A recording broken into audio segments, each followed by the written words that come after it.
जय हिंद दोस्तों, स्वागत है आप सभी का हमारे YouTube चैनल विजय पथ पर। और शुरू करते हैं आज के करंट अफेयर्स की क्लास। तो देखो, आज है 21 दिसंबर और हम डिस्कस करने वाले हैं 21 दिसंबर का करंट अफेयर, जो कि सभी एग्जाम चाहे आरआरबी के हों, एसएससी के हों, पुलिस हों, डिफेंस रिलेटेड हों या डीआरडीओ के हों, सभी एग्जाम्स के लिए बहुत ही बेनिफिशियल रहने वाली क्लास। तो आप सभी इसे कंटिन्यू देखा करें और इसकी जो पीडीएफ है उसके लिए आप टेलीग्राम से जुड़ जाएंगे, जो कि डिस्क्रिप्शन में जिसका लिंक मिल जाएगा आपको। तो शुरू कर रहे हैं आज की करंट की क्लास। तो देखो, आपके सामने पहला क्वेश्चन है, डीआरडीओ ने उड़ीसा के बालासोर तट पर किस बैलिस्टिक मिसाइल का परीक्षण किया? तो यहाँ पर आपको उस मिसाइल के बारे में बताना है। तो यहाँ पे आपका आंसर हो जाएगा पृथ्वी-2। ठीक है, तो यहाँ पे कौन सी मिसाइल है? ये पृथ्वी-2। अच्छा, आपसे ये क्वेश्चन पूछा जा सकता है कि पृथ्वी-2 मिसाइल कैसी है? Surface to surface, air to surface, surface to air या सी टू सरफेस? तो ये किस तरह की मिसाइल है? तो ये है सरफेस टू सरफेस, मतलब सतह से सतह पर मार करने वाली मिसाइल है। और ब्रह्मोस मिसाइल के बारे में बात करें तो ब्रह्मोस भारत और रूस ने मिलकर डेवलप की है। ठीक है ना। तो बढ़ते हैं अगले क्वेश्चन पे। अगला क्वेश्चन देखते हैं। तो देखो, टेलीग्राम के लिए आपको लिंक डिस्क्रिप्शन में मिल जाएगा, आप चैनल को ज्वाइन कर लेंगे जल्दी से जल्दी। और सब्सक्राइब तो आपको देखो करना ही करना है। चलो बढ़ते हैं क्वेश्चन। किस देश के प्रधानमंत्री ने अपने यहाँ के संसद को भंग कर दिया है चुनाव के 2 वर्ष पहले ही? तो नेपाल में जो अगले चुनाव होने थे, क्योंकि यहाँ 2017 में केपी ओली, ठीक है, केपी ओली जो है यहाँ के प्रधानमंत्री हैं नेपाल के। ये अब 2017 में सत्ता में आए थे। ठीक है ना। तो 2 साल बाद यहाँ पर चुनाव होने थे, 5 वर्ष बाद, लेकिन इन्होंने अभी संसद को 2 वर्ष पहले ही भंग कर दिया और चुनाव में बोले कि 2021 में कराए जाएंगे, क्योंकि ये बहुत ज़्यादा प्रो चाइना दिखाई दे रहे हैं। तो इसके बहुत सारे कारण हो सकते हैं। तो देखो, आपको यहाँ आंसर मिल गया होगा कि हम बात कर रहे हैं नेपाल की। तो नेपाल की संसद को यहाँ के प्रधानमंत्री केपी ओली द्वारा भंग कर दिया गया है। अब यहाँ पे अगर नेपाल की बात करी जाए तो नेपाल में से आपको कैपिटल पूछी जाए तो कैपिटल होती है कि काठमांडू, और यहाँ की करेंसी है नेपाली रुपया, और यहाँ की जो प्रेसिडेंट है, यहाँ की जो राष्ट्रपति है वो है विद्या देवी भंडारी। ठीक है ना। तो बढ़ते हैं आगे। तो देखो, ये नेपाल से रिलेटेड फैक्ट जो भी है, नेपाल की कैपिटल है काठमांडू। देखो, काठमांडू में ना सार्क का भी हेडक्वार्टर है।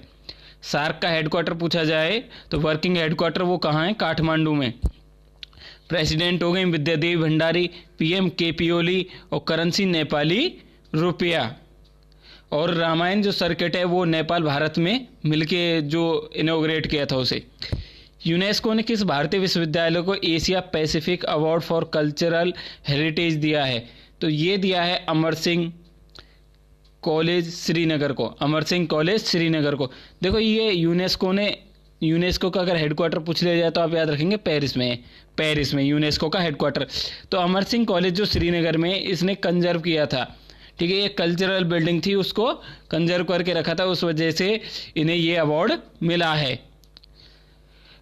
अगले क्वेश्चन बढ़ते हैं। 2022 एशियन गेम्स में पदक प्रतियोगिता के रूप में किसे शामिल किया जाएगा? और यह 2022 के रूप में जो है एशियन गेम्स कहाँ होंगे? तो क्वेश्चन ऐसे दिया है कि 2022 के जो एशियन गेम्स होने वो कहाँ होंगे, आपको ये बताना है। जिनमें कि ई गेम को, ठीक है, ई गेम, 1 मिनट स्लाइड चेंज होगी। हाँ, तो यहाँ पूछा आपसे जो ई गेम है, ई गेम होते हैं जैसे कि आपका पबजी है। पबजी की तरह जो हम मोबाइल या लैपटॉप पर अपने जो भी गेम खेलते हैं वो सारे ई गेम होते हैं। ठीक है, उनकी प्रतियोगिता कराई जाएगी, उनमें भी गोल्ड मेडल, सिल्वर, ब्रोंज आदि दिए जाएंगे। तो ये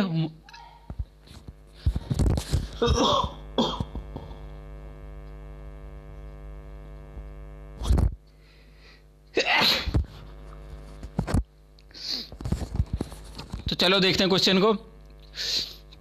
थोड़ी सर्दी सी हो रही है बस यार, और कुछ नहीं है। तो ये होने कहाँ है? तो ये होंगे आपके झिंजियांग चाइना में। किस जगह? झिंजियांग चाइना में। तो आपका इस क्वेश्चन का आंसर क्या हो जाएगा? Xinjiang China. अच्छा, ये बात तो ठीक है, झिंजियांग चाइना हो गया।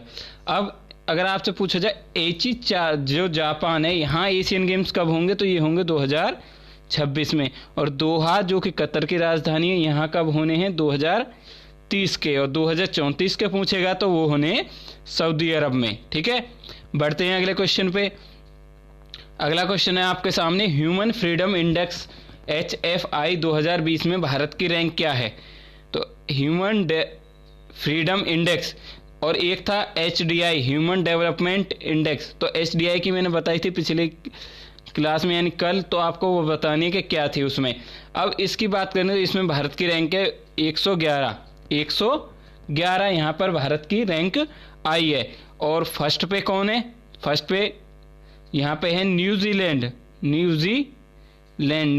यहाँ पर फर्स्ट पर आया है और टोटल 162 कंट्रियों की ये रैंक थी। ठीक है, बढ़ते हैं अगले क्वेश्चन पे। अगला क्वेश्चन है आपके सामने, ITBP के अतिरिक्त महानिदेशक के रूप में किसे नियुक्त किया गया है? यानी जो भारतीय तिब्बत बॉर्डर पुलिस फोर्स है इसके जो नए अतिरिक्त महानिदेशक जो बनाए गए हैं वो कौन बनाए गए हैं? तो वो हैं आपके मनोज रावत। और राकेश अस्थाना कौन है? फिर आपके राकेश अस्थाना हैं आपके BSF के चीफ जो हैं, यानी BSF के DG कौन है? राकेश अस्थाना। राकेश कुमार भदौरिया यानी RK भदौरिया ये किसके हैं? ये हैं IAF के, यानी एयर मार्शल हैं, एयर चीफ मार्शल IAF यानी इंडियन एयरफोर्स। और करमबीर सिंह एडमिरल हैं ये भारतीय नेवी के। ठीक है, तो आपको 4 नाम याद रखने हैं। किस राज्य ने हाल ही में अपना पहला अंतर्राष्ट्रीय खेल विश्वविद्यालय जो है की स्थापना की है? अंतर्राष्ट्रीय खेल विश्वविद्यालय की किस राज्य ने स्थापना की है अभी भाई? तो ये आंसर आपका हो जाएगा महाराष्ट्र ने अभी अपने जो है खेल विश्वविद्यालय उसे बनाया। ये है कहाँ पे ये देख लेते हैं। चलो ये क्या है पूरा मामला? तो पूरा मामला ये हो जाएगा कि महाराष्ट्र ने छत्रपति शिवाजी परिसर है, ये है पुणे में, आपका पुणे में। यहाँ पर 2008 के यूथ कॉमनवेल्थ गेम्स भी हुए थे। इसे अंतर्राष्ट्रीय खेल विश्वविद्यालय के रूप में परिवर्तित करने का प्लान बनाया, योजना बनाई है। तो आपसे अगर पूछा जाए कि महाराष्ट्र के जो गवर्नर हैं वो कौन है? भगत सिंह कोश्यारी हैं और CM यहाँ पे उद्धव ठाकरे जी हैं। ठीक है, केंद्रीय सूक्ष्म लघु और मध्यम उद्योग मंत्री ने वैदिक पेंट को लॉन्च करने की घोषणा की है। यह कौन से मंत्री हैं? तो देखो वैदिक पेंट का मतलब जो हम हमारी दीवारों पर पेंट वगैरह होते हैं ना उसको, तो ये अब गाय के गोबर से जो पेंट बनाया जाएगा और इसे नाम दिया गया है वैदिक पेंट। तो इसका जो घोषणा है या इनॉग्रेशन किसने किया? तो ये वैदिक पेंट की है श्री नितिन गडकरी जी ने। बाकी ये 3-4 और मंत्री हैं। देखो मंत्री सभी याद रखने हैं आपको, मंत्री CM गवर्नर ये सारे याद रखने होते हैं। जेंडर पार्क जो कि केरल सरकार के अधीन एक स्वायत्त निकाय, जो बोलते हैं ना NGO की तरह जो काम करते हैं, वो है जेंडर पार्क नाम की एक संस्था। ये कोई पार्क नहीं है घूमने वाला, ये संस्था का नाम है जेंडर पार्क। यह करती है महिला सशक्तिकरण के लिए काम, महिलाओं के लिए जो भी काम महिलाओं के लिए ये काम करती है जो है। अच्छा, अब जब ये महिलाओं के लिए काम करती है तो इसने UN विमेन है एक UN की संस्था, ये इसके साथ मिलके क्या किया है कि एक समझौते पर हस्ताक्षर किए हैं। अच्छा, तो अब आपसे पूछ लिया जाएगा कि यह UN women, UNESCO, UNICEF, UNDP इन सब के बारे में आपको पता होना चाहिए। तो अगर आपसे पूछ लिया जाए कि UN विमेन जो है इस संस्था का हेडक्वार्टर कहाँ है? तो ये है न्यूयॉर्क में, न्यूयॉर्क यानी USA अमेरिका में। ठीक है ना?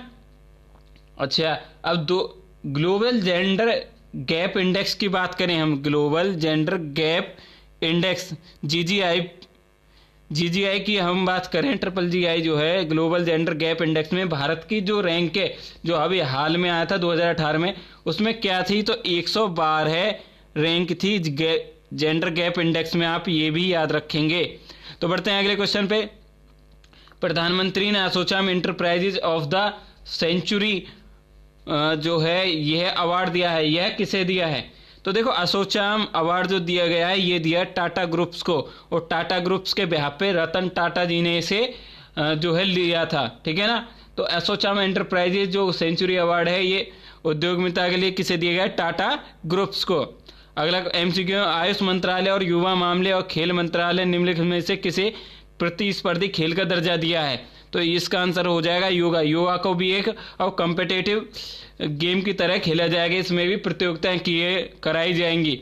तो आयुष मंत्री अगर आपसे पूछे जाएं तो आयुष मंत्री कौन है? जैसा कि अभी मैं बताया था, श्रीपद नायक जी, श्रीपद नायक जी। और खेल मंत्री कौन है? किरण रिजिजू। किरण मंत्री कौन, सॉरी खेल मंत्री कौन है? किरण रिजिजू।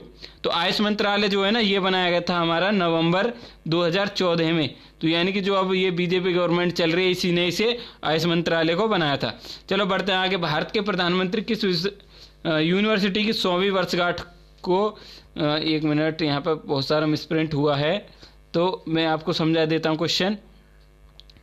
तो यहाँ पे देखो 100 साल हो जाएंगे एक विश्वविद्यालय को, उसमें जो हमारे भारतीय प्रधानमंत्री श्री नरेंद्र मोदी जी ये क्या करेंगे, उस समिट में मतलब शिरकत करेंगे, उसके जो मुख्य अतिथि बनाए गए। तो ये कौन सी यूनिवर्सिटी है? Banaras Hindu university, Jamia Millia university, Delhi university, Aligarh Muslim university. तो बनारस की पता है आपको, बनारस में, ये काशी में। जामिया मिल्लिया आपकी दिल्ली में, दिल्ली यूनिवर्सिटी दिल्ली में। तो आपका आंसर हो जाएगा अलीगढ़ मुस्लिम यूनिवर्सिटी, AMU, जिसकी स्थापना किसने की थी? एंग्लो ओरिएंटल मॉडर्न कॉलेज या एंग्लो ओरिएंटल डिफेंस कॉलेज के नाम से, इसे स्कूल के नाम से शुरू में जाना गया था। ये बनाया था श्री सर सैयद अहमद खां, जो कि एक समाज सुधारक थे, श्री सर सैयद अहमद खां द्वारा। भारत विश्व का तीसरा देश बना है जिसने हाइपरसोनिक, ठीक है, देखो टाइपिंग में थोड़ी मिस्टेक हो जाती है, मिसप्रिंट होते हैं, जिसने क्या किया, hypersonic wind tunnel test facility का सफल परीक्षण कर लिया है। तो देखो ये है क्या, तो हाइपरसोनिक जो विंड टनल है, इसका मतलब है कि हाइपरसोनिक गति से 5 मैक की गति से हम जो भी अपनी मिसाइलें या जो भी DRDO निर्मित करेगा, उनका हम परीक्षण उस टनल के अंदर कर पाएंगे। ठीक है, तो ऐसा करने वाले विश्व का तीसरा देश बन गया है भारत। और जितनी बड़ी भारत ने बनाई है, इतनी बड़ी किसी भी देश के पास नहीं है। तो ये किस जगह बनाई गई है हाइपरसोनिक विंड टनल? तो ये बनाई है हैदराबाद में बाई DRDO ने इसे बनाया। और राजनाथ सिंह जो कि हमारे रक्षा मंत्री है, उसने इसका इनॉग्रेशन किया था, यानी इसका उद्घाटन किया था। और DRDO के चेयरमैन कौन है? तो जो है जी सतीश रेड्डी। उत्तर प्रदेश के किस शहर में मेगा लेदर पार्क बनाया जाना है? तो मेगा लेदर पार्क, तो ये किस शहर में बनाया जाएगा? मेरठ, आगरा, लखनऊ, कानपुर। तो आपका आंसर हो जाएगा यहाँ पे कानपुर में बनाया जाएगा। तो कानपुर किस जगह है, किस नदी के किनारे आपसे पूछा जाए तो गंगा नदी के किनारे कानपुर बसा हुआ है। ठीक है, और चमड़े के काम के लिए इसे जाना जाता है, यानी लेदर वर्क के लिए। जेवर एयरपोर्ट का नया नाम क्या रखा गया है? तो जेवर एयरपोर्ट का नया नाम रखा गया है ग्रेटर नोएडा इंटरनेशनल एयरपोर्ट। बिल्कुल नहीं, ये नाम नहीं है, इसका नाम है नोएडा इंटरनेशनल एयरपोर्ट, इसे रखा गया। और इसे जो बना रही है वो है ज्यूरिक इंटरनेशनल एयरपोर्ट, जो कंपनी है वो इसे बना रही है। ज्यूरिक किस जगह है? स्विट्जरलैंड में। तो ये नोएडा इंटरनेशनल एयरपोर्ट को बना रही है। और नोएडा इंटरनेशनल एयरपोर्ट की जो बात करेंगे, ये होगा एक ग्रीनफील्ड एयरपोर्ट, यानी कि इसे एकदम खाली जगह जो है उस पर बनाया जा रहा है, एकदम खाली जमीन पर। ठीक है, तो इसे ग्रीनफील्ड एयरपोर्ट भी बोल सकते हैं, नोएडा इंटरनेशनल ग्रीनफील्ड एयरपोर्ट। इसका अगर लोगो पूछे तो लोगो है सारस जैसा जो है इसका लोगो है, क्योंकि सारस उत्तर प्रदेश का जो बोलते हैं राजकीय पक्षी है सारस, तो इस वजह से इसे बनाया गया है। तो अल्पसंख्यक, तो देखो यहाँ थोड़ा फिर से मिसप्रिंट है। अल्पसंख्यक अधिकार दिवस, ध्यान से सुनेंगे आप, अल्पसंख्यक अधिकार दिवस किस दिन मनाया जाता है? तो यहाँ आंसर होगा 18 दिसंबर को। किस दिन? 18 दिसंबर को। ठीक है, तो आज की क्लास के जो करंट अफेयर्स हैं लगभग समाप्त हो गए। ठीक है, तो यहाँ पे देखो मैं एक दो चीज़ पूछ लूँ आपसे। मैंने बात की थी वाडा की, ठीक है, वाडा। तो ये वाडा जो है इसकी फुल फॉर्म और इसका हेडक्वार्टर कहाँ है?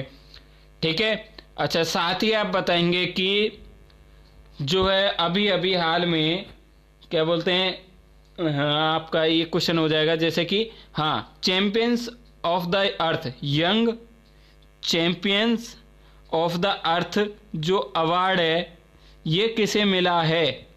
ये भारत के एक व्यक्ति हैं जिन्हें दिया गया है, और इसमें टोटल 7 लोग थे, जिनमें से एक भारतीय थे जिन्हें दिया गया है, और ये दिया है UNEP। ठीक है, यूनाइटेड नेशन अर्थ प्रोग्राम ने इसे दिया है, young champions of the earth award. तो आपको ये दोनों क्वेश्चन बताने, वाडा का हेडक्वार्टर और ये कहाँ है। तो आप सबका हमसे जुड़ने के लिए बहुत बहुत धन्यवाद। ऐसी ही बेहतरीन क्लासेस और आपको मिलती रहेंगी, बहुत सारी चीज़ें हैं। तो देखो, आपको क्लास की अगर PDF चाहिए तो फिर कह रहा हूँ डिस्क्रिप्शन में जाओ, वहाँ टेलीग्राम का लिंक है, टेलीग्राम ऐप डाउनलोड करो, वहाँ अपनी ID बनाओ और सीधे ज्वाइन हो जाओ। इस क्लास की पूरी PDF आपको वहाँ मिल जाएगी, आपको लिखने की कोई ज़रूरत नहीं है, ठीक है। और विजय पथ चैनल का नाम पे वे टू सक्सेस, आप इसे ज़्यादा से ज़्यादा शेयर करेंगे। तो आप सभी के जुड़ने के लिए बहुत बहुत धन्यवाद। जय हिंद साथी।